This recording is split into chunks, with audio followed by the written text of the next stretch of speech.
ทุกคนมีริสกีเท่ากันหมดทุกอย่างอัลลอฮ์ก็ทำได้แต่อัลลอฮ์ไม่ทำทำไมอะครับพี่น้องเด็กกำพร้าเนี่ยแปลกไหมไม่มีใน8อัสนัฟที่มีสิทธิ์รับซะกาตวันนี้ลูกกำพร้าจึงเป็นอามานะห์หนึ่งที่อัลลอฮ์ให้อยู่คู่กับสังคมมุสลิม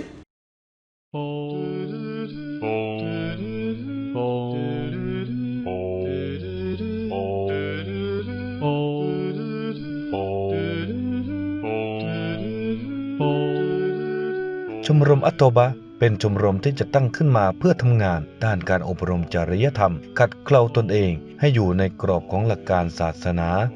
โดยได้ขับเคลื่อนงานด้านการให้ความรู้วิชาการแก่พี่น้องนอกจากนี้ทางชมรมได้จัดตั้งโครงการปันน้ำใจสู่ผู้ยากไร้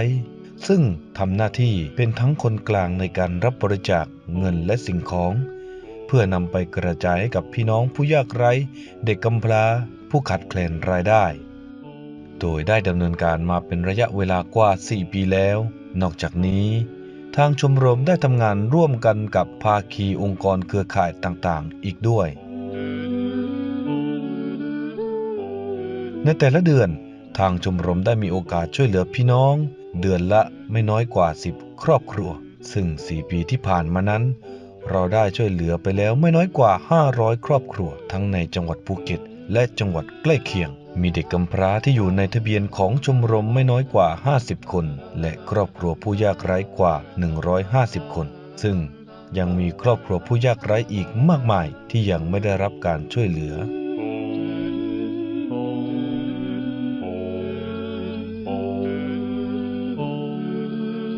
และในโอกาสนี้ทางชมรมจึงหวังว่าเราจะได้มีโอกาสมาร่วมกันทำความดีด้วยการหยิบยื่นและแบ่งปันให้แก่พวกเขาเหล่านั้นเพื่อมาร่วมสร้างสังคมแห่งการแบ่งปันด้วยความเมตตาให้โลกใบนี้เต็มไปด้วยความสุขจากผู้ให้และผู้รับ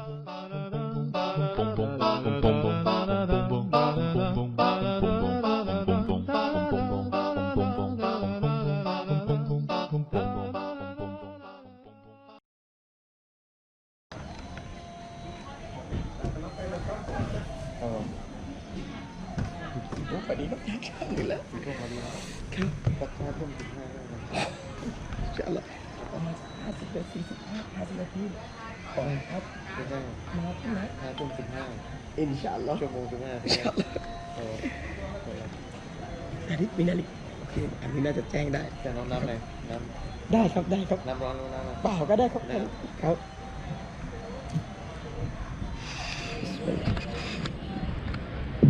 Allah khairanครับ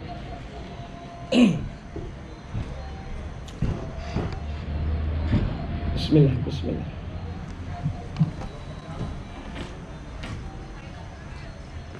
Bismillahirrahmanirrahim Alhamdulillahi Rabbil Alamin wa bihi nasta'in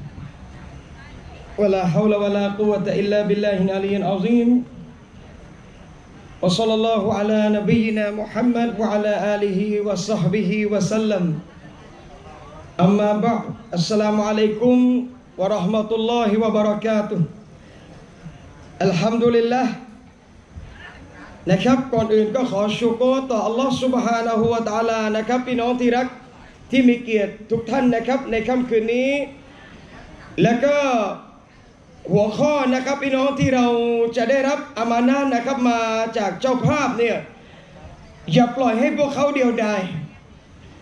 วันนี้เราคุยกันในเรื่องทีมงานหลักๆเลยนะครับนั่นคือการช่วยเหลือคนยากไร้และเด็กกำพร้าวันนี้ตามหลักการอิสลามนะครับพี่น้องหากเราอ่านอัลกุรอานถ้าเราศึกษาอัลกุรอานศึกษาเรื่องราวของหะดีษของท่านนบีศ็อลลัลลอฮุอะลัยฮิวะซัลลัมเราจะเข้าใจมุมมองอิสลามมุมมองใหญ่มากอัลลอฮ์ไม่ต้องการให้เราเป็นคนดีโดยไม่สนใจสังคมท่านนบีศ็อลลัลลอฮุอะลัยฮิวะซัลลัมไม่ได้ต้องการให้อุมมัตหรือประชาชาติของท่านขยันละหมาดขยันถือศีลอด นะครับ แต่ไม่มีการสนใจกับสังคมรอบข้างหรือไม่มีการสนใจกับผู้คนที่อยู่รอบตัวเขาเลยเมื่อใดที่คนคนหนึ่งเป็นคนดีแต่เขาละเลยต่อบรรดาพี่น้องที่อยู่รอบๆตัวข้างๆอิสลามยังไม่ถือว่าคนนั้นเป็นคนดีที่สมบูรณ์เราจึงมองเห็นนะครับพี่น้องในหะดีษของท่านนบีศ็อลลัลลอฮุอะลัยฮิวะซัลลัมโดยท่านนบีได้กล่าวเป็นการตักเตือนอุมมัตของท่านว่าลายุมินุอะฮัดุคุมคนหนึ่งคนใดในหมู่พวกท่านจะมีอีหม่านที่ยังไม่สมบูรณ์ฮัตตายุฮิบบะลิอาคีมายุฮิบบุลินัฟซิจนกว่าเขาจะรักพี่น้องของเขาเหมือนกับที่เขารักตัวเองอีกในบางหะดีษท่านนบีบอกไม่ใช่มุมินหรืออีหม่านคนนั้นยังไม่สมบูรณ์คนที่อยู่อย่างอิ่มในขณะที่เพื่อนบ้านของเขาหิวโหยคนคนหนึ่งจะเป็นชาวสวรรค์ไม่ได้ถ้าวันนี้คนคนนั้นยังทำตัวเลวร้ายและไม่สนใจสิ่งรอบข้างโดยเฉพาะมนุษย์ด้วยกันพี่น้องดูหะดีษหนึ่งนะครับพี่น้องสตรีคนหนึ่งถูกเอ่ยต่อหน้าท่านนบีศ็อลลัลลอฮุอะลัยฮิวะซัลลัมถึงความขยันในการละหมาดของนางถึงความขยันในการทำซอดาเกาะห์ของนางถึงความขยันในการละหมาดกิยามุลไลละหมาดยามค่ำคืนของนางอามานที่ถูกเอ่ยต่อหน้าท่านนบีอามานของสตรีท่านนี้นั่นคืออามานที่เป็นอามานซอเลห์หมดเลยนอกจากอย่างเดียวที่ซอฮาบะห์บอกกับท่านนบีว่าสตรีคนนี้ดีหมดทุกอย่างยกเว้นตุซีจารอฮุบิลิซาเนี่ยนางสร้างความเดือดร้อนแก่เพื่อนบ้านด้วยกับลิ้นของนางท่านนบีบอกฮิยะฟินนารเอากะมะกอลศ็อลลัลลอฮุอะลัยฮิวะซัลลัมสตรีคนนี้ชาวนรกหะดีษนี้สอนอะไรเราครับพี่น้องมุสลิมที่ดีเขาจะไม่ดีเพียงคนเดียวมุสลิมที่มีความสุขเขาจะไม่มีความสุขเพียงคนเดียวมุสลิมที่สมบูรณ์อีหม่านที่สมบูรณ์เขาจะต้องดูแลคนรอบข้างที่อยู่รอบๆตัวเขาให้มีความสมบูรณ์ให้มีความอิ่มเหมือนกับที่เขาอิ่มด้วยวันนี้เป็นคนรวยไม่ยากวันนี้เป็นคนรวยไม่ยากแต่จะเป็นคนรวยที่ได้เรื่องสิ่งนี้เป็นสิ่งยากเป็นคนรวยอย่างซอฮาบะห์รวยเป็นคนรวยอย่างอิสลามต้องการสิ่งนี้เป็นเรื่องยากวันนี้พี่น้องที่รักอัลลอฮฺ سبحانه และ تعالى สร้างมนุษย์มาเนี่ยพี่น้องอัมฮัซิบตุมอันนมาขลักนาคุมอับะซะอัลลอฮฺบอกพวกเจ้าคิดหรือว่าเราจะสร้างพวกเจ้ามาเนี่ยอย่างไร้สาระทุกอย่างที่อัลลอฮ์ทำทุกอย่างที่อัลลอฮ์สร้างไม่มีคำว่าบังเอิญไม่มีคำว่าไม่รู้ว่าสร้างเพื่ออะไรแมลงวันหนึ่งตัวขาแมลงวันหนึ่งข้างปีกแมลงวันข้างเดียวทั้งหมดมีความหมายและมีฮิกมัตซ่อนอยู่ในนั้นหมดเลยพี่น้องวันนี้มนุษย์มีทั้งคนรวยและคนจนมีทั้งคนอ่อนแอและคนแข็งแรงมีทั้งคนผิวดำและผิวขาวทำไมวันนี้อัลลอฮ์ไม่ให้เรารวยหมดเลยอะพี่น้องหรือทำไมอัลลอฮ์ไม่ให้มนุษย์ทั้งหมดจนหมดเลยจะได้เท่าเทียมจะได้ไม่มีเหลื่อมล้ำจะได้ไม่มีบอกว่ามึงรวยทำไมกูจนทำไมกูจนทำไมมึงรวยทำไมเราจะทำให้เท่ากันหมดเลยได้หรือไม่อัลลอฮ์ทำได้หรือไม่บอก ทุกคนมีริสกีเท่ากันหมดทุกอย่างอัลลอฮ์ก็ทำได้แต่อัลลอฮ์ไม่ทำทำไมอะครับพี่น้องความเหลื่อมล้ำความแตกต่างนั่นคือฮิกมัตและเป็นโอกาสที่จะเกิดตะอาวานูอะลัลบิรวัตตักวะการช่วยเหลือการเกื้อกูลการส่งเสริมซึ่งกันและกันมันมาจากความแตกต่างวันนี้ถ้าเรารวยกันหมดทุกคนพี่น้องเราจะช่วยเหลือใครได้ถ้าวันนี้เราจนกันหมดทุกคนเราจะช่วยเหลือใครได้ทั้งหมดอัลลอฮ์ให้ความเหลื่อมแตกต่างในฐานะในปัจจัยยังชีพเพื่ออะไรครับพี่น้องจนรวยจึงไม่มีผลใดๆทั้งสิ้นกับชีวิตมุสลิมจนก็เท่านั้นรวยก็เท่านั้นรวยก็ตายจนก็ตายรวยมีที่ดิน 7-8 พันไร่วันหนึ่งอัลลอฮ์ไม่ให้ใช้ประโยชน์เลยในที่ดินนั้นอัลลอฮ์ทำได้ไหมครับพี่น้องภูเก็ตรู้ดีพี่น้องอันดามันรู้ดีบทอัลลอฮ์จะให้ภายในระยะเวลาไม่ถึงเดือนสามารถทำให้คนร่ำรวยได้แต่บทอัลลอฮ์จะเอาคืนภายในเวลาไม่กี่วินาทีอัลลอฮ์ให้หมดทั้งหมดที่ท่านมีอัลลอฮ์ก็ทำได้จนรวยจึงไม่มีผลกับหัวใจมุมินวงเล็บมุมินไม่ใช่แค่มุสลิมเพราะมุสลิมนี่โวยวายเวลาโดนทดสอบกับโควิดมุสลิมเนี่ยคร่ำครวญเวลาอัลลอฮ์ทดสอบกับโควิดมุสลิมมีการบ่นเวลาอัลลอฮ์สอบกับโควิดมุสลิมมีความรู้สึกเครียดและหาทางออกอะไรไม่ได้สุดท้ายทิ้งหมดทั้งกำลังใจจนกระทั่งทิ้งอามันซอเลห์แต่สิ่งเหล่านี้ไม่มีผลกับหัวใจมุมินแม้แต่นิดเดียวอินชาอัลลอฮ์เพราะอะไรครับพี่น้องอัลลอฮ์สอนเราไงตรงนี้ปัจจัยยังชีพริสกีอะไรทั้งหมดมุสตะกรุวะมะตาอุนอิลาฮีให้อำนวยความสะดวกแก่พวกเจ้านะอัลลอฮ์สร้างทะเลอัลลอฮ์สร้างภูเขาอัลลอฮ์สร้างทั้งหมดให้อำนวยความสะดวกแก่พวกเจ้าอิลาฮีจนระยะเวลาหนึ่งสุดท้ายอินนาลิลลาห์วะอินนาอิลัยฮิรอญิอูนเราต้องกลับสู่อัลลอฮ์หมดเลยดุนยาเป็นแบบนี้ดุนยาไม่ได้ถาวรแต่วันนี้พี่น้องครับเมื่อเราเข้าใจดุนยาเมื่อเรารู้ว่าอันวันนี้อัลลอฮ์ให้ริสกีแก่เราจงช่วยเหลือพี่น้องที่อยู่ข้างๆเราผมก็เคยไปบะยานงานพี่น้องช่วยเหลือมุสลิมปาเลสไตน์พูดแบบสำเนียงไทยนะปาเลสไตน์บ้างช่วยเหลือพี่น้องมุสลิมโรฮิงญาบ้างช่วยเหลือพี่น้องมุสลิมซีเรียบ้างอัลฮัมดุลิลละห์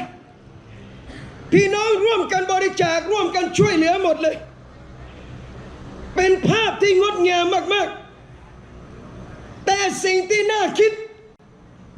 สำหรับบางคนเขาช่วยเหลือพี่น้องปาเลสไตน์ได้เขาช่วยเหลือพี่น้องซีเรียได้เขาช่วยเหลือพี่น้องโรฮิงญาได้แต่ยิมัตข้างบ้านแม่งมันไม่เคยให้เลยสักบาทเชเซมอยู่ข้างบ้านแทบจะเลียหินกินอยู่แล้วเงินเราไม่เคยช่วยเหลือเพื่อนบ้านที่อยู่ใกล้ๆเราเลยสองเหตุผลที่เราไม่ได้ช่วยหนึ่งเราไม่รู้สองรู้แต่ไม่ช่วยทำไมไม่รู้อ่ะโอ้ผมไม่รู้เลยอาจารย์เรื่องของเพื่อนบ้านทำไมไม่รู้เรื่องเพื่อนบ้านเรื่องพี่น้องเราไกลเป็นหมื่นเป็นพันเป็นพันกิโลท่านยังรู้เรื่องนี่ก้าวข้ามก้าวเดียวท่านไม่รู้เรื่องเพราะอะไรไม่รู้เรื่องขาดความใส่ใจเพื่อนบ้านใช่หรือไม่ เลยบอกพี่น้องว่าการช่วยเหลือเป็นสิ่งที่ดีงามมากแต่วันนี้พี่น้องครับคนอ่อนแอในสังคมที่รอการช่วยเหลือจากพวกเราวันนี้พอยงานวันนี้เล็งไปที่สองกลุ่มคนยากจนขัดสนนะครับพี่น้องผู้ยากไร้แล้วก็เด็กกำพร้าอินชาอัลลอฮ์ผมจะพูดเด็กกำพร้าก่อนเด็กกำพร้าเนี่ยแปลกไหมไม่มีใน8อัสนัฟที่มีสิทธิ์รับซะกาตบางคนถามเราว่าซะกาตให้เด็กกำพร้าได้ไหมคะให้ได้ถ้ามันจนแต่ถ้ารวยก็ไม่มีสิทธิ์รับเนื่องจากเป็นเด็กกำพร้าบอกรับไม่ได้ลูกยาเตมเด็กกำพร้าไม่ใช่หนึ่งใน8อัสนัฟที่มีสิทธิ์รับซะกาตพี่น้องดู8จำพวกเนี่ยใครที่รับภาระหนักที่ต้องดูแลคน8จำพวกใครครับนั่นคือคนมีทรัพย์อัลลอฮ์ใช้ให้เอาเงินจากคนมีทรัพย์ตรงนี้ไปจ่ายนั่นคือการชำระซะกาตดูแลคน8จำพวกตรงนี้ถ้าคนจนหาเช้ากินค่ำหาเช้ากินเช้าหาค่ำกินค่ำไม่มีตังเก็บไม่มีตังเหลืออะไรเลยเรายังไม่ถูกบังคับใช้ให้ชำระซะกาตตรงนี้เลยแต่8จำพวกคนมีทรัพย์ครบนิสอบพิกัดที่อิสลามกำหนดเอาไว้วาญิบต้องใจท่านวาญิบต้องดูแลคน8จำพวกโอ้บรรดาผู้ที่มีสตังค์อย่าขี้เหนียวเพราะส่วนที่เกิน 2.5% ไม่ใช่ของท่านดูอิสลามสิครับเก็บเงินแทบตายครบปีหนึ่งเกินพิกัดต้องให้คนอื่นให้พ่อก็ไม่ได้ให้ลูกก็ไม่ได้แล้วให้ใครใครก็ไม่รู้แต่อยู่ในเงื่อนไขรับได้เลย8จำพวกถูกเอ่ยในอัลกุรอานแต่ลูกกำพร้ากลับไม่ถูกเอ่ยในอัลกุรอานทำไมอัลลอฮ์ไม่เอ่ยลูกกำพร้าทั้งที่ลูกกำพร้าเป็นคนที่น่าสงสารมากเป็นเด็กที่น่าสงสารมากๆใครไม่ได้เป็นลูกกำพร้าท่านไม่มีวันเข้าใจความรู้สึกเด็กกำพร้าผมบรรยายได้เรื่องเด็กกำพร้าแต่ผมไม่เข้าใจความรู้สึกและหัวใจของเด็กกำพร้าผมกลับจากโรงเรียนเจอพ่อผมอยากได้สตางค์ผมขอพ่อเด็กกำพร้าเขาไม่รู้จะหันไปทางไหนเลยท่านไม่มีทางเข้าใจถ้าท่านไม่ใช่เด็กกำพร้าทำไมอัลลอฮ์ไม่เอ่ยในกุรอานนั่นคือการถูกไม่เอ่ยแต่ในขณะเดียวกันมันเป็นการฉายภาพความยิ่งใหญ่ของเด็กกำพร้าที่ท่านคิดไม่ถึงเลยทีเดียว8จำพวกฟากีรมิสกีนอิบนุซาบีนเดินทางเก็บซะกาตมุอัลลัฟฟีซะบิลิลลาห์ทั้งหมดคนรวยต้องดูแลวาญิบต้องจ่ายแต่อัลลอฮ์ไม่เอ่ยเด็กกำพร้าแสดงว่าเด็กกำพร้าทั้งคนรวยและคนจนต้องช่วยกันดูแลเด็กกำพร้าต้องช่วยกันดูแลเด็กกำพร้าอย่าปล่อยโดยที่เด็กกำพร้าไม่มีใครใส่ใจและดูแลอะไรเขาเลยอิสลามยกย่องทำไมเราต้องช่วยเหลือเด็กกำพร้าพี่น้องแล้วลูกยาตีมหรือเด็กกำพร้าแปลกไหมครับแม่ตายยังไม่ถือว่าเป็นยาตีมบางคนพ่ออยู่แม่ตาย บอกเด็กนี้กำพร้าแม่นี่คือภาษาไทยที่เราพูดว่ากำพร้าแม่แต่อิสลามยังไม่ถือว่าเป็นลูกยาติมเพราะพ่อยังอยู่แต่เมื่อใดพ่อตายต่อให้แม่ยังอยู่เราก็เรียกว่าลูกยาติมทำไมอะครับเพราะพ่อเนี่ยเขาถือว่าเป็นผู้ที่ปกป้องเป็นผู้ที่ดูแลเป็นผู้ที่คอยปกป้องชีวิตทรัพย์สินเกียรติยศของลูกของเขาถ้าวันหนึ่งเรามีพ่อพี่น้องไปโรงเรียนตอนเราเป็นเด็กเพื่อนพูดถึงพ่อมันเป็นอาชีพพ่อมันเป็นอย่างนั้นพ่อมันเป็นอย่างนี้เวลาใครแกล้งเราเดี๋ยวกูกลับไปฟ้องพ่อกูเดี๋ยวกูกลับไปฟ้องพ่อกูพอพ่อมารับที่โรงเรียนลูกวิ่งไปหาพ่อพ่อเป็นเพศที่ไม่ได้พูดมากแต่เขาสามารถปกป้องความอบอุ่นของลูกได้ลูกรู้สึกปลอดภัยเวลาอยู่กับพ่อรู้สึกไม่มีใครมาทำร้ายเขาได้เวลาอยู่กับพ่อเมื่อใดครอบครัวไหนที่พ่อล้มลงเขาจึงตกเป็นลูกยาตีมเด็กกำพร้าขาดซึ่งคนดูแลและคนเอาใจใส่ประคบประหงมคอยปกป้องเขาพี่น้องกันลูกกำพร้าตราบใดที่ยังไม่อักเคนบาลิกเขายังเป็นลูกกำพร้าเป็นวัยที่อ่อนแอ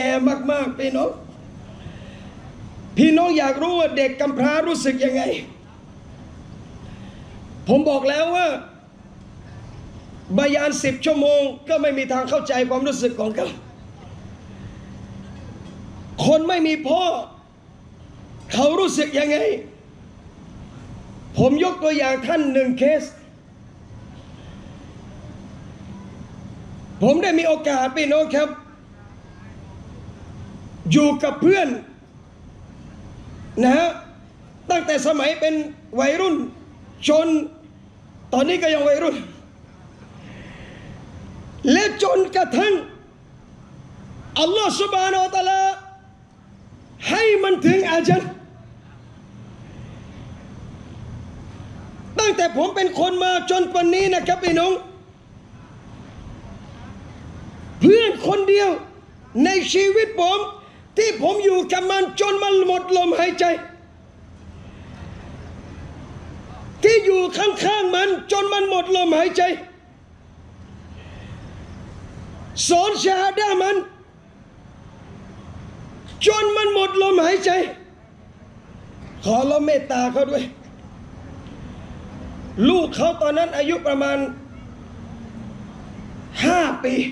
5 ขวบเด็กยังไม่รู้เรื่องอะไรนะครับพี่น้องรู้แต่ว่าที่บ้านเนี่ยคนวุ่นวายหมดเลยพอหมดแล้วอาบน้ำมายัดลูกก็ยังไม่รู้เรื่องอะไรจนคนแบกมายัดแบกศพพ่อไปกุโบร์เด็ก5 ขวบพี่น้องเขาจะเข้าใจอะไรเหมือนกับเด็กอายุ9 ขวบ10 ขวบฝังมายัดพ่อเรียบร้อยวันรุ่งขึ้นหรืออีกประมาณ2 วันวัลลอฮุอะลัมโตน้าสาวคนในบ้านหาเด็กคนนี้ไม่เจอพี่น้องในบ้านในครัวก็ไม่มีหน้าบ้านก็ไม่มีหาทั่วทั้งบ้านไม่เจอสุดท้ายพี่น้องที่รักไปเจอเด็กคนนี้ขึ้นไปบนห้องพ่อเขาหยิบรูปพ่อเขามากอดแล้วก็หลับไปกับรูปไม่ได้บอกใครเลยพี่น้องขึ้นไปข้างบนพี่น้องมโนตามผมไปด้วยเด็กอายุประมาณ5 ปี เด็กคนนี้ขึ้นไปข้างบนซึ่งห้องเป็นห้องที่พ่อเขาเคยอยู่เนี่ยเอารูปอายออาบ้ามากอดแล้วตัวเองหลับพร้อมกับรูปพ่อใครสอนเขาใครบอกเขาและเขาปรึกษาใครเขาไม่ได้บอกใครเลยว่าหนูคิดถึงพ่ออายอไปไหนหนูอยากกอดพ่อแต่ฟิตรอที่บริสุทธิ์ของเด็กพี่น้องเขาขึ้นเขากอดเขาหลับเชื่อไหมครับคนที่ขึ้นไปดูสภาพเด็กคนนั้นกอดพ่อแล้วนอนหลับใจแข็งยังไงก็ร้องไห้ใจแกร่งยังไงก็ร้องไห้นี่คือความรู้สึกของลูกยาติมท่านลองอธิบายให้ผมเข้าใจสิว่าเด็กคนนี้รู้สึกอะไรท่านไม่มีทางอธิบายได้ถ้าท่านไม่เคยเป็นกำพร้าชั่วชีวิตผมบรรยายได้แต่ผมไม่สามารถบอกได้ว่าลูกกำพร้ารู้สึกยังไงผมไม่สามารถบอกได้ต่อให้ผมพูด10 ชั่วโมงผมก็อธิบายความรู้สึกของลูกกำพร้าไม่ได้วันนี้ลูกกำพร้าจึงเป็นอามานะห์หนึ่งที่อัลลอฮ์ให้อยู่คู่กับสังคมมุสลิมอยู่คู่กับคนมุสลิมจนกระทั่งไปน้องครับอัลลอฮ์กล่าวในอัลกุรอานว่าอิดอัคซนามีซากบนีอิสราเอลและเมื่อเราได้เอาคำมั่นสัญญาจากพวกบรรดาอิสราเอลพี่น้องที่รักบรรดาอิสราเอลคนในยุคอดีตก่อนเราเนี่ยสมัยนบีมูซาอะลัยฮิสสลามและเราเป็นอุมมะของนบีมุฮัมมัดศ็อลลัลลอฮุอะลัยฮิวะซัลลัมการปฏิบัติชะรีอะห์แตกต่างกันเราละหมาดแบบนี้บรรดาอิสราเอลในอดีตละหมาดแบบอื่นไม่เหมือนเรากฎของเขาบางอย่างเขาเป็นแบบนั้นแต่ของเราเป็นแบบนี้สิ่งที่เราเหมือนกันจะบรรดาอิสราเอลหรืออุมมัตอิสลามในปัจจุบันอัลลอฮ์เอาสัญญาลาตะบุดูนอิลลัลลอฮ์อย่าอิบาดัตอื่นจากอัลลอฮ์อันนี้เหมือนกัน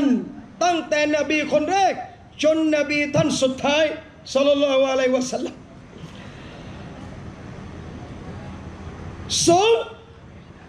วะบิลวาลิดัยนอิห์ซานะทำดีกับพ่อแม่ตั้งแต่นบีคนแรกจนนบีคนสุดท้ายต้องทำดีกับพ่อแม่นี่คือคำสอนอิสลามอัลลอฮ์สั่งบรรดาอิสราเอลวะดิลกุรบะญาติใกล้ชิดนะแล้วอย่างที่สี่วะลิยะตามาให้ทำดีกับลูกกำพร้าถึงแม้ละหมาดจะไม่เหมือนกันถึงแม้กฎชะรีอะห์จะไม่เหมือนกันแต่การทำดีต่อเด็กกำพร้าเหมือนกันยันวันกิยามะห์เหมือนกันกับเราจนวันกิยามะห์แล้วกฎของอัลลอฮ์จะไม่มีเปลี่ยนตลอดกันไม่มีเปลี่ยนตลอดกาลนี่คือกฎของพระเจ้าไม่ใช่กฎของคนนี่คือกฎหมายจากอัลลอฮ์ผู้ที่รู้ผลประโยชน์ของมนุษย์มากที่สุดผมเคยบรรยายแล้วผมก็ท้าลองหาสักคำสั่งที่มาจากอัลกุรอานแล้วเป็นสิ่งที่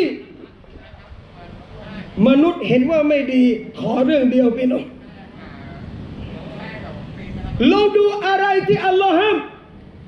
และเป็นสิ่งที่ดีขอเรื่องเดียวอันใดอัลลอฮ์ห้ามนั่นแหละเลวทั้งหมดอันใดอัลลอฮ์ใช้นั่นคือดีทั้งหมดลองหาให้ตรงกันข้ามขอเรื่องเดียวขอเรื่องเดียวพี่น้องที่อัลลอฮ์ใช้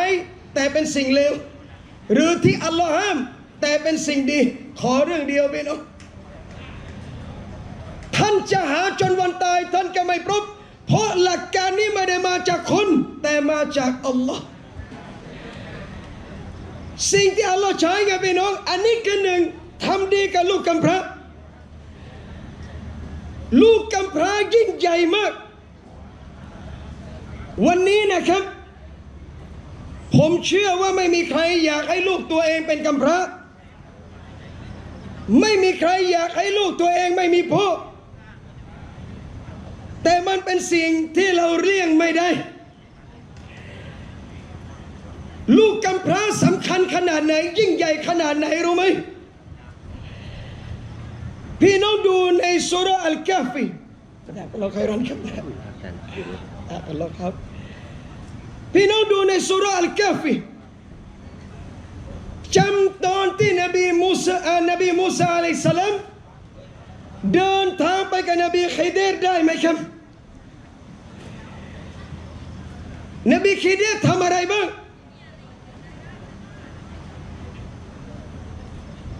เรื่องที่สามที่นบีkhidirทำนบีkhidirอะลัยฮิสสลามทำกำแพงที่มันกำลังจะล้มตั้งให้มันตรงพี่น้องนบีkhidirฝนลงนะเข้าเต็นท์ก่อนเลยไหมเดี๋ยวจะเป็นหวัดนะฮะชาลอนะผมนี่มีเต็นท์แล้วนะครับทีมงานจะเลื่อนเก้าอี้ก่อนไหมครับครับวันเดียวมันเดี๋ยวจะไม่สบายนะหรือบางคนเนี่ยจะไม่สบายอยู่แล้วนะก็เข้าเต็นท์ก่อนมานะเดี๋ยวจะเชยนะครับนี่แหละสักครู่นะครับ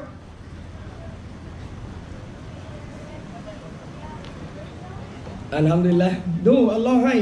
ให้มันอยู่จุดเดียวกันนะผมจะได้เพ่งสายตาไปที่ท่านผู้เดียวอัลฮัมดุลิลละห์อัลฮัมดุลิลละห์นะครับมาชาอัลลอฮ์อย่าสั่งมาหรอกก็ขออนุญาตเปลี่ยนมุมดาริสต้องเปลี่ยนมุมโกโปรของท่านไหมดาริสครับนะครับเดี๋ยวผมหันมาทางนี้นะเพราะถ้าหันทางนี้เนี่ยคอหักนะได้นะครับได้ไหมครับบางออโตมานผมนะครับขอบคุณนะผู้จัดการแล้วออโตมานมาดูแลเก้าอี้ดูแลคิวเองเลยไม่ธรรมดานะครับงานนี้นะอัลฮัมดุลิลละห์ได้ไหมครับนี่กิตติมศักดิ์ทั้งนั้นเลยนะครับทีมงานนี่ไม่ใช่เด็กวัยรุ่นธรรมดานะอันนี้รุ่นใหญ่เลยขยับหน้านิดนึงดีกว่าได้ครับเพราะว่าเดี๋ยวบังคับเปลี่ยนจอบังครับอาจารย์ได้ครับดูสายก่อนเอาไม่ได้แล้วได้นะครับเอาอัลฮัมดุลิลละห์นั่นพอดูเป็นกระจุกกลุ่มก้อนนี่นะครับดูอบอุ่นดีนะครับอัลฮัมดุลิลละห์ญะซากัลลอฮ์ครับได้ไหมครับดาริสนะหายแล้วเอานะครับอัลฮัมดุลิลละห์ก็พี่น้องท่านนบีkhidirอะลัยฮิสสลามทำกำแพงให้ตรงโดยที่ท่านนบีมูซาอะลัยฮิสสลามไม่รู้ด้วยซ้ำว่านบีkhidirทำเพื่ออะไรจะบอกเป็นนัยยะหนึ่งนะว่าคนเราไม่ได้อาเลมทุกเรื่องอยากเก่งทุกเรื่องเพราะนั่นไม่ใช่สิฟัตของความเป็นคนมันต้องรู้บางเรื่องและก็ไม่รู้บางเรื่องถ้ามันเก่งหมดทุกเรื่องลำบากแน่พี่น้องชีวิตนี้ไม่มีใครครบสุดท้ายก็เป็นโรคซึมเศร้านะนี่อัลลอฮ์สอนนะพี่น้องนบีkhidirทำอะไรซะนบีมูซาก็ไม่รู้ด้วยซ้ำว่าทำเพื่ออะไรจนนบีมูซาเลยเสนอนบีkhidirว่าท่านทำอย่างนี้แล้วเนี่ยนะไปเอานะค่าจ้างค่าอะไรจากชาวเมืองได้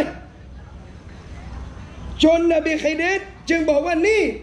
จบพันธสัญญาระหว่างเรา สุดท้ายนบีkhidirเฉลย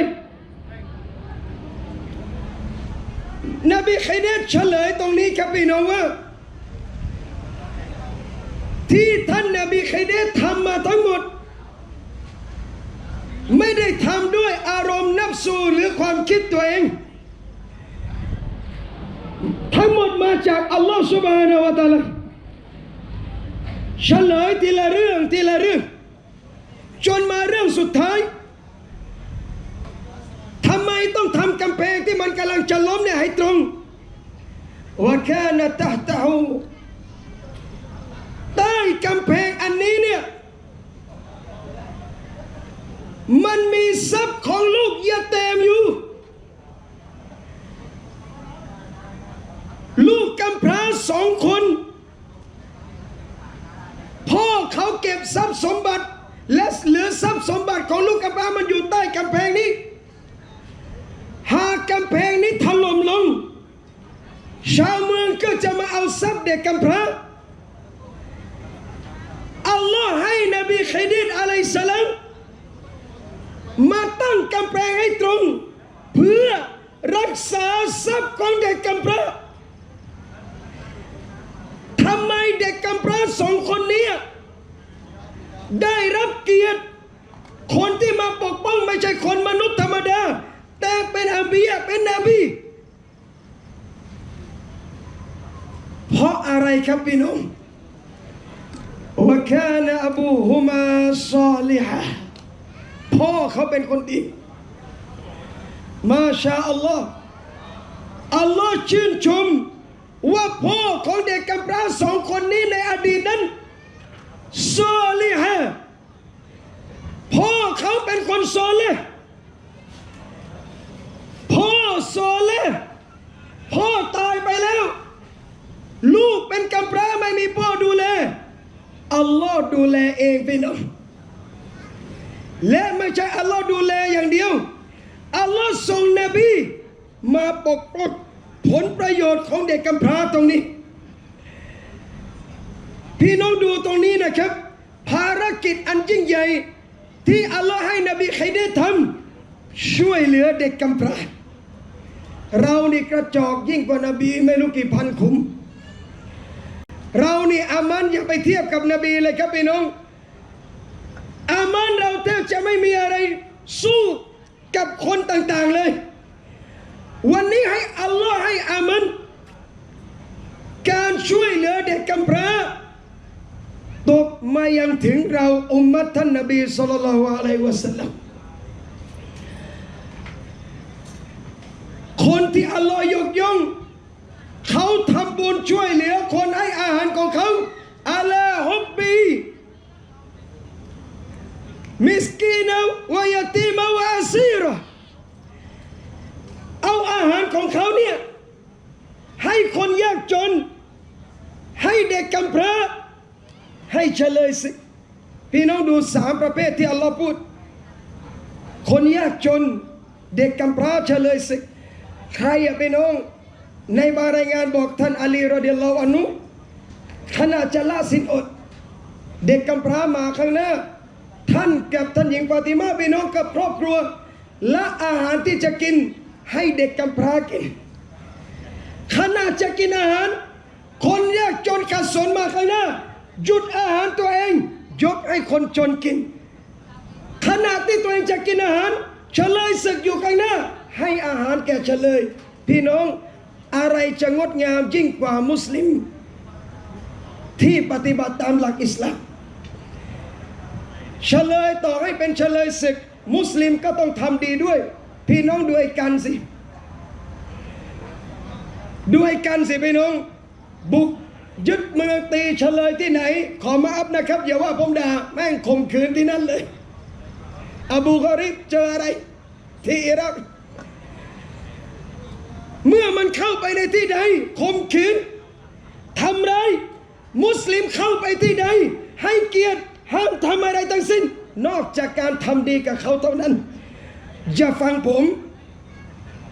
ไปดูประวัติศาสตร์ต่อให้เป็นประวัติศาสตร์ของคนที่ไม่ใช่มุสลิมวงเล็บที่ยุติธรรมดูหน้าประวัติศาสตร์อิสลาม ตั้งแต่ยุคท่านนบีจนมาปัจจุบันคนที่ปฏิบัติตามหลักอิสลามจริงๆทำไมตอนอิสลามไปเกือบครึ่งโลก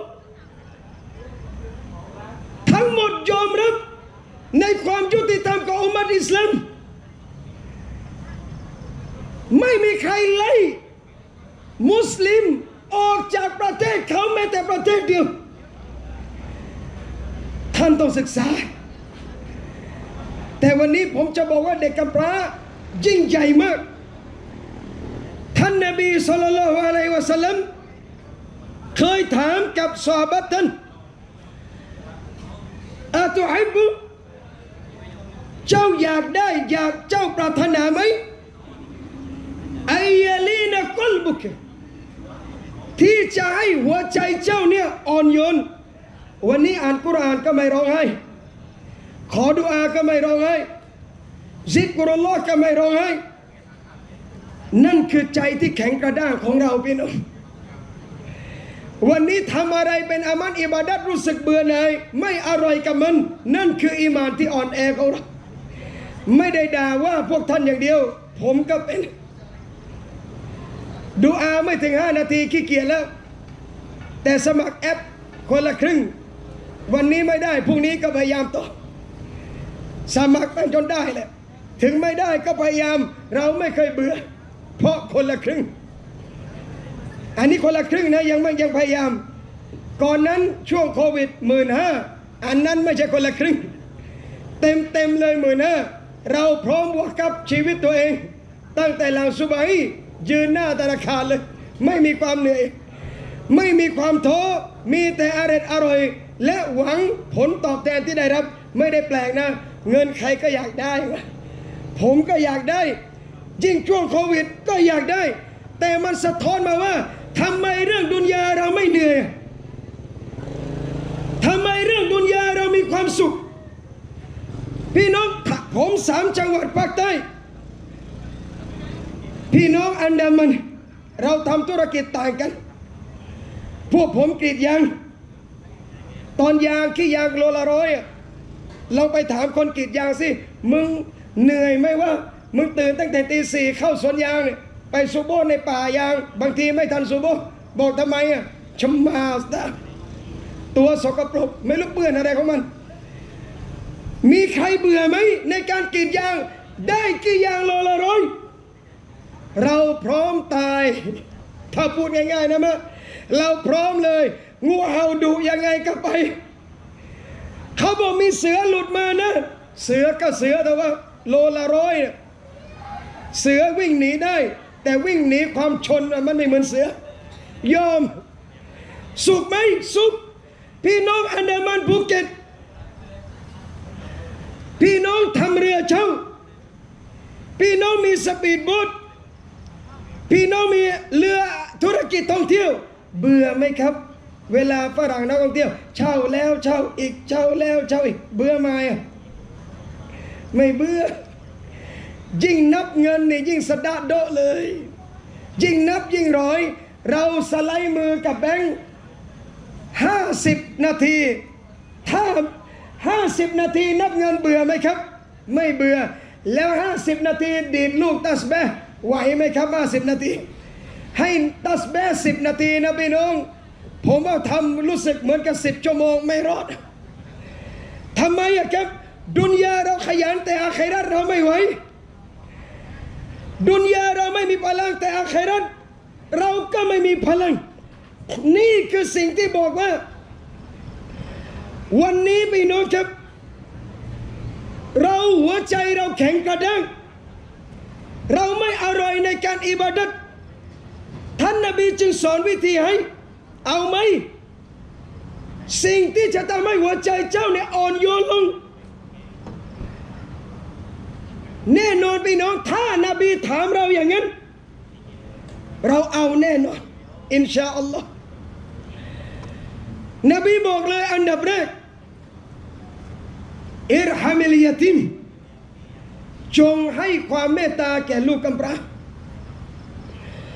วันนี้ใครมีลูกกำพร้าข้างบ้านหรือเด็กกำพร้าที่ท่านรู้จัก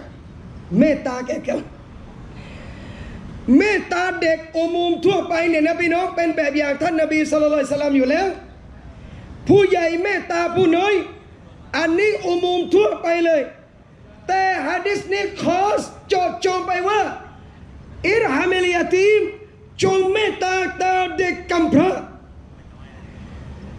มันเป็นการเจาะจงไปเลยว่าอยากให้หัวใจอ่อนโยนนะเมตตาต่อเขาอะไรเมตตาต่อเด็กกำพร้าพี่น้องท่านทำกับลูกยังไงท่านจงทำกับเด็กกำพร้าแบบนั้นวันอีดพี่น้องกอดกันกับลูกแม่มะปะให้สลามสดชื่นอัลฮัมดุลิลละห์พี่น้องเชื่อไหมว่าวันอีดรื่นเริงของใครหลายๆคนพี่น้องครับแต่มีเด็กบางคนเวลาเขาละหมาดเสร็จแล้วเขาสลามจบแล้วเขาฟังกุตบะจบแล้วพวกเราลุกขึ้นจะไปบ้านป้าจะไปบ้านมะจะไปเยี่ยมพี่เยี่ยมน้องเด็กบางคนลุกขึ้นจากมุศอลลาเขาตอบตัวเองไม่ได้ว่าเขาจะไปไหนลูกพี่ลูกน้องกันพี่น้องไม่ต้องคนไกลนะครับลูกพี่ลูกน้อง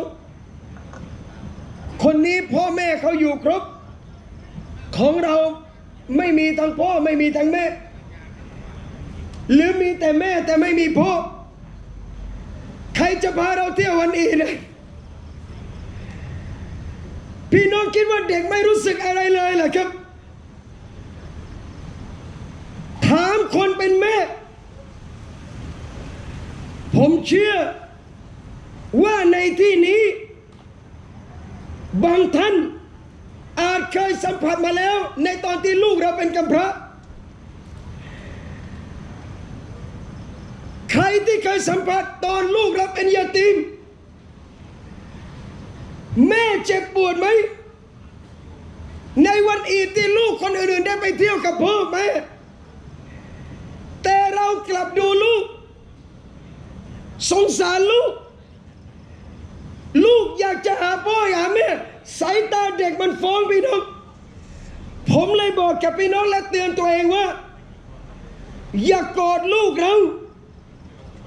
อย่าจูบลูกเราต่อหน้าลูกกำพร้าแต่ถ้าท่านจะทำจงทำกับพวกเขาด้วยพี่น้องจะกอดลูกท่านเด็กคนนี้เป็นลูกยาตีม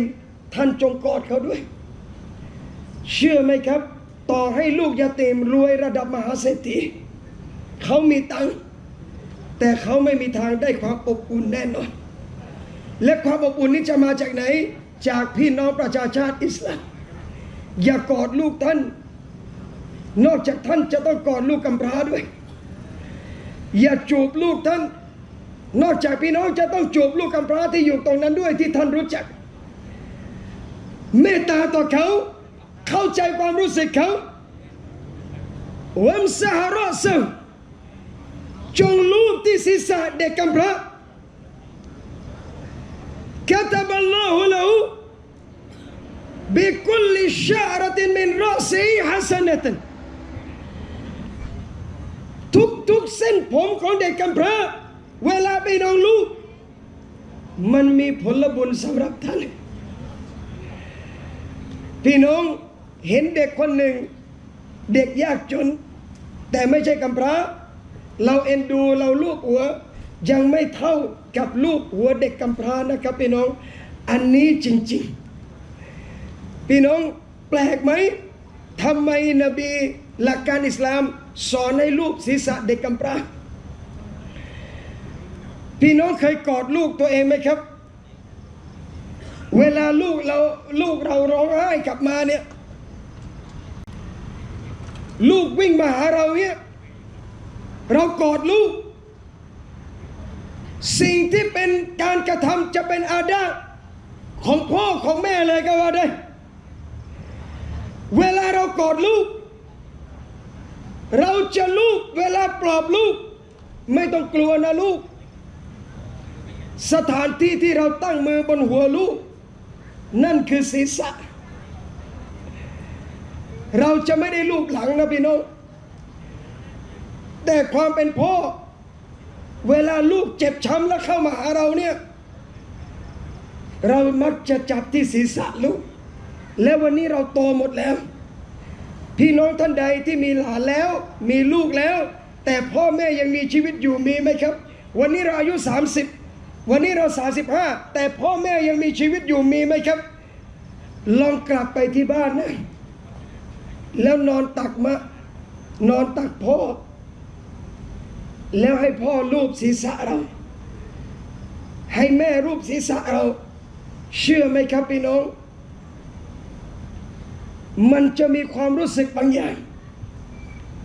ที่ไม่มีมือไหนในโลกจะให้ความอบอุ่นแบบนี้ได้นอกจาก2 คนนี้เท่านั้น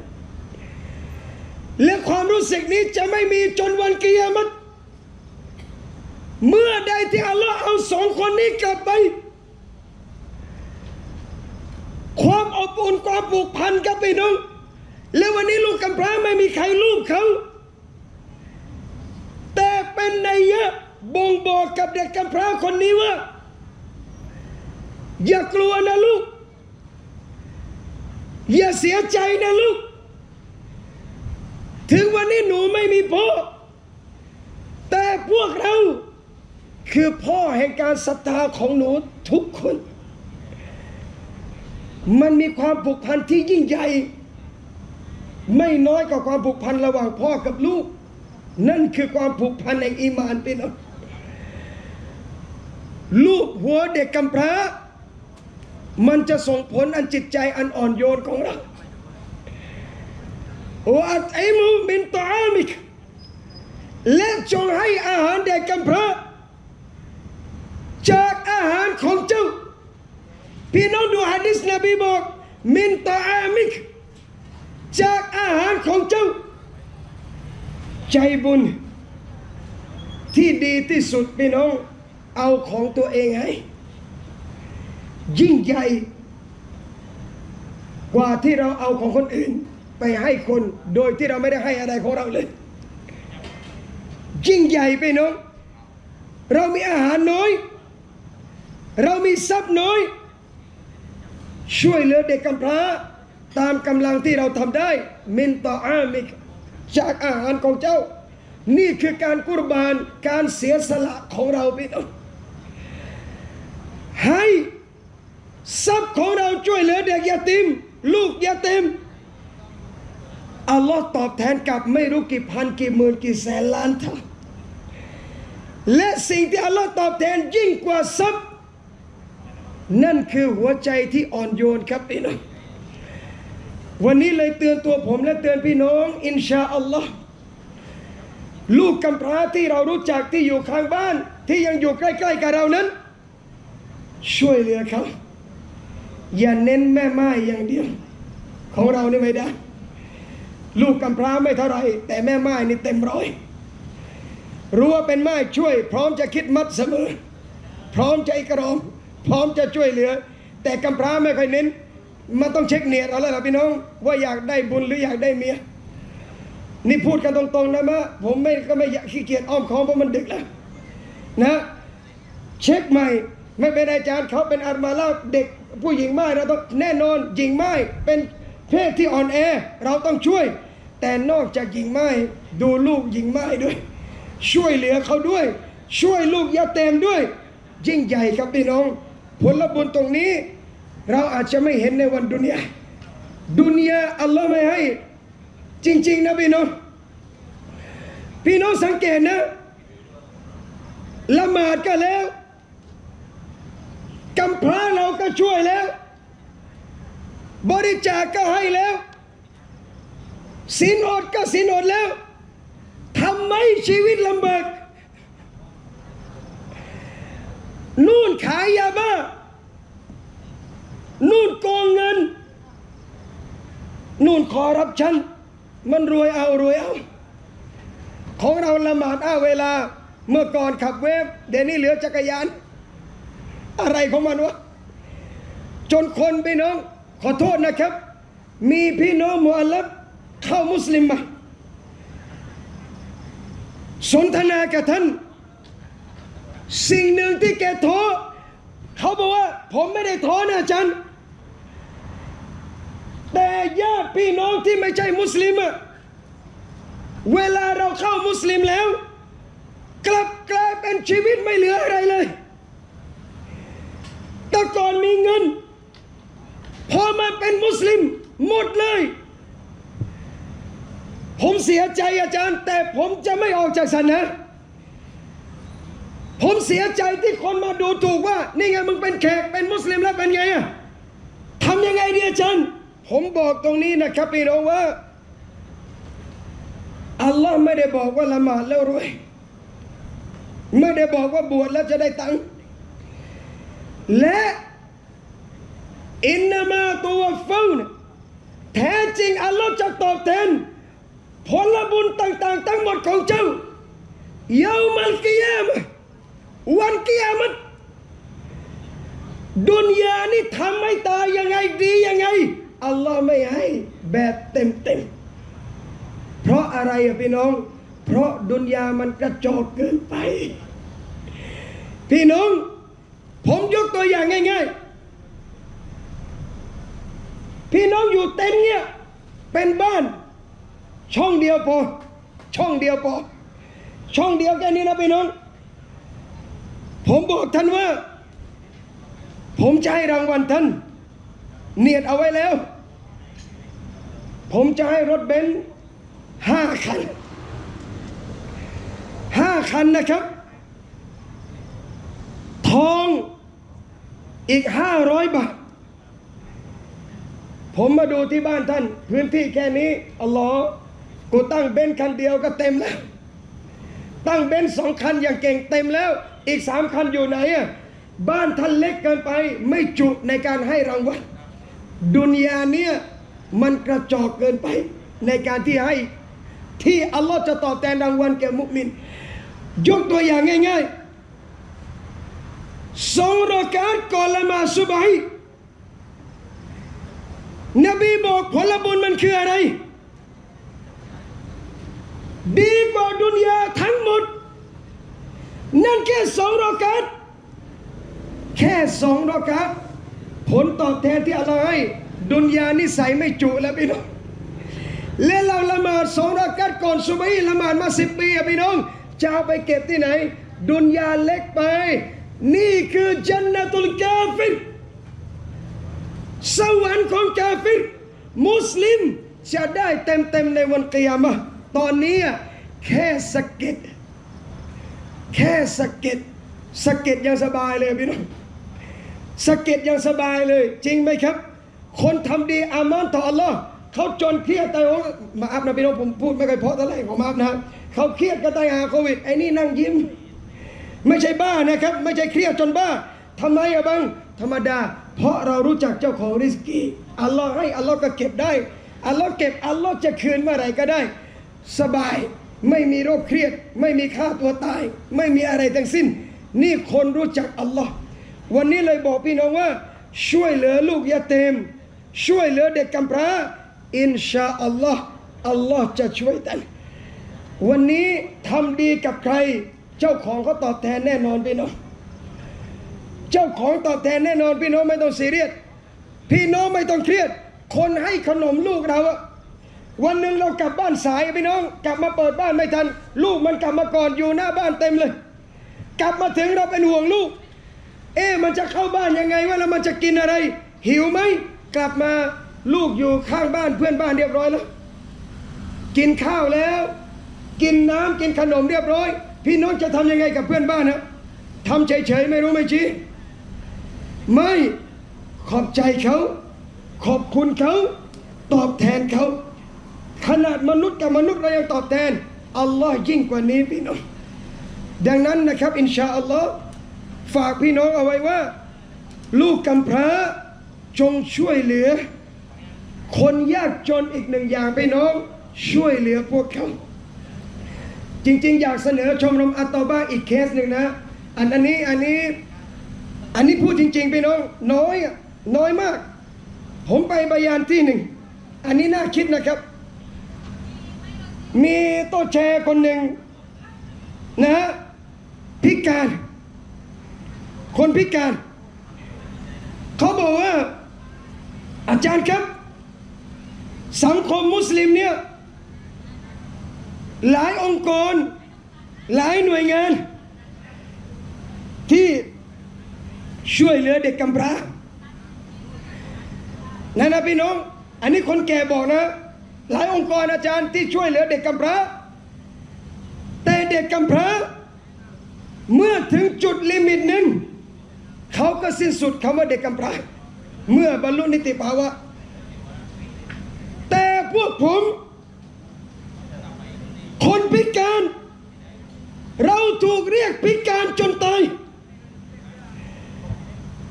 แล้วก็ถามผมอีกว่าส่วนใหญ่พวกผมที่พิการเนี่ยคนที่เข้ามาช่วยเหลือส่วนมากองค์กรที่ไม่ใช่มุสลิมแทบทั้งนั้นเลยวันนี้ชมรมอัตตาบาได้ทำอัลฮัมดุลิลละห์ผู้ยากไร้เด็กกำพร้าฝากอีกเคสนะพี่น้องผมก็เชื่อว่าเขาทำแล้วนะคนพิการนะครับพี่น้องฝากอีกหนึ่งชีวิตที่อ่อนแอเขาพิการและไม่มีลิมิตจากการหายถูกตาหน้าว่าคนพิการน่าสงสารอีกหนึ่งเคสช่วยเหลือเขาถึงแม้วันนี้เขาจะไม่ขอความช่วยเหลือจากเราแต่คนมุมินเขาจะต้องสังเกตและช่วยเหลือพี่น้องของเขาคนจนจริงๆเขาจะไม่ขอคุณนี่เคล็ดนะไม่ใช่เคล็ดลับเคล็ดมันเป็นฮิกมัตอย่างหนึ่งในการสังเกตคนจนที่ดีเขาจะไม่มานั่งแบมือขอคุณด้วยกับความละอายของเขาแต่เราในฐานะคนมีตังค์ต้องสังเกตออกว่าเขาจนหรือรวยไอ้ประเภทที่แบมือขอคนตลอดมันไม่ใช่จนแต่มันชอบขอทำไมถึงขอเพราะขอมันง่ายการแบมือง่ายกว่าการคว่ำมือการควักออกยากกว่าการใส่กระเป๋าจริงๆแล้ววันนี้เราจะรู้ได้ยังไง